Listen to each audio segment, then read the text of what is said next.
He was an actor who was able to be a gentleman in real life and even on the big screen. From being a saint in the 1960s to become a secret agent in the 1970s, sometimes he was able to play as a cowboy or a nobleman who goes on adventures. He was also remembered by playing a best role, or even a role that everyone knows, James Bond. He is the regal Roger Moore, and this is his basic biography. Early life. Roger Moore was born on the 14th of October 1927 in Stockwell, London. He was born to a rich family, with his father being a police officer in London, and his mother having a rich background with a family in high society of India during British rule. He was able to attend grammar schools before and after the Second World War, where he was able to learn a lot about art, also going on to college to further his education. Finally, attending Royal Academy of Dramatic Art, which would help him to become an actor or work in the acting industry. After his education and after the Second World War, he was able to become a lieutenant in the Royal Army Service Corps and spent at least 3 years of service with them and being shipped to West Germany to undergo the rest of his service. Once he finished duty, he was able to become a captain, which was his promotion in the army. He was able to become an actor straight after the army and during his days of the army. This was many productions between the 1940s to the early 1950s, which made him into a first-rate actor, or actually an actor in small roles, before becoming a big actor in the UK. Acting career. Roger Moore would become an actor after being a soldier in the Royal Army. In order to become an actor, he was only able to take small roles on the big screen by playing background characters or characters who were young due to his age. He even spent time working with known actors during the 1940s to the 1950s. These actors were Christopher Lee to Elizabeth Taylor. His first movie appearance was in 1954 in the film The Last Time I Saw Paris with none other than Elizabeth Taylor.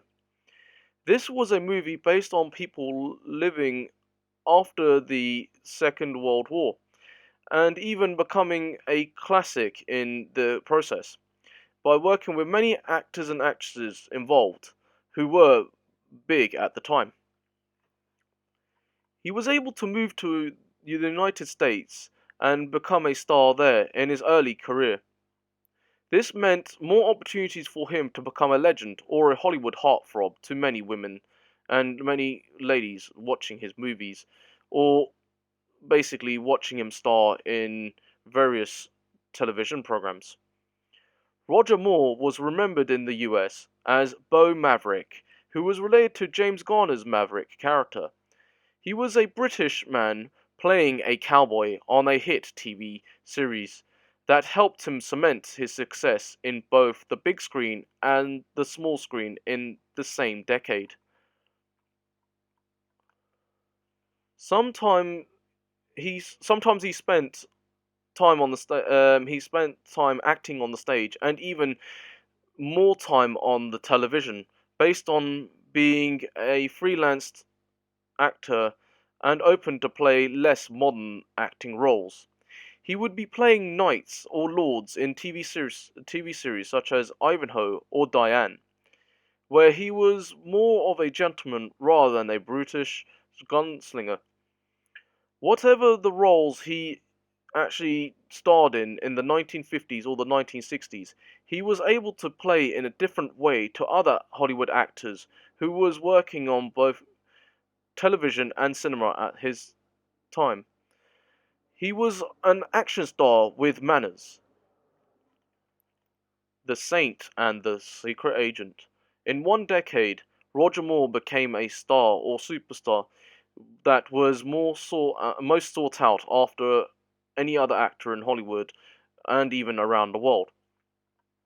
He was another gentleman from the United Kingdom that would change the perception of action stars as well as men of action or adventure.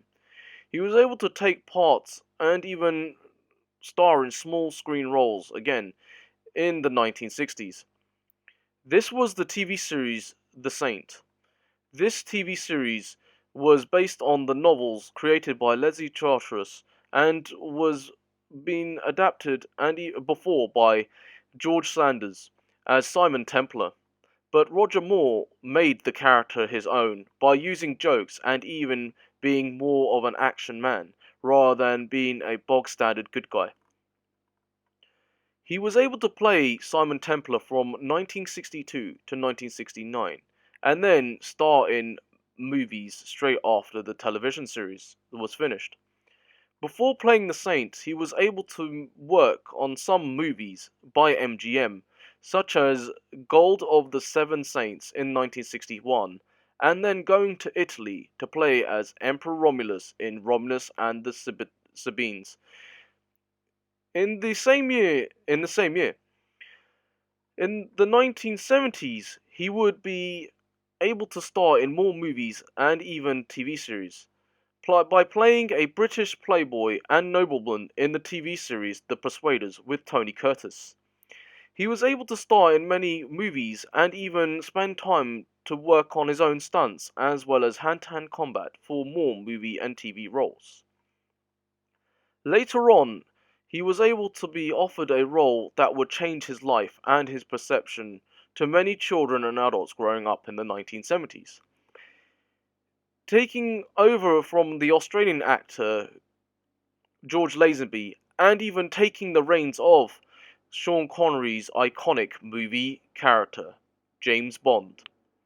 Roger Moore managed to make this character his own and even use his own concepts from the books by Ian Fleming.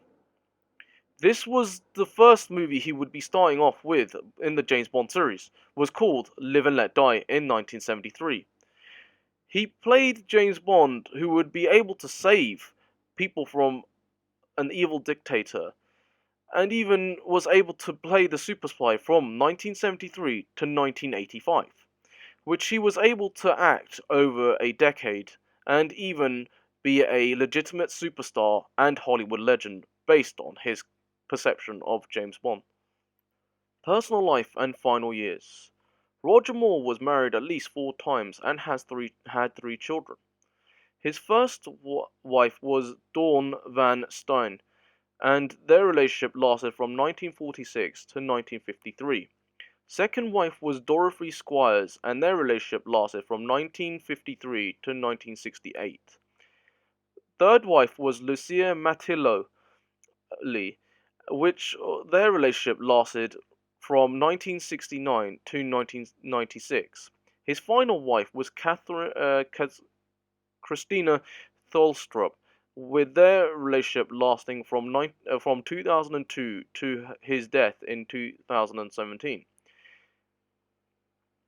After playing the Hollywood hardman character and the best secret agent James Bond, Roger Moore was able to still act and have an acting career, but it wasn't completely far-fetched from his younger years, as he used to play young action stars and action characters. He grew older and away from Hollywood. He would become more of an older actor who was playing older gentlemen and fatherly figures.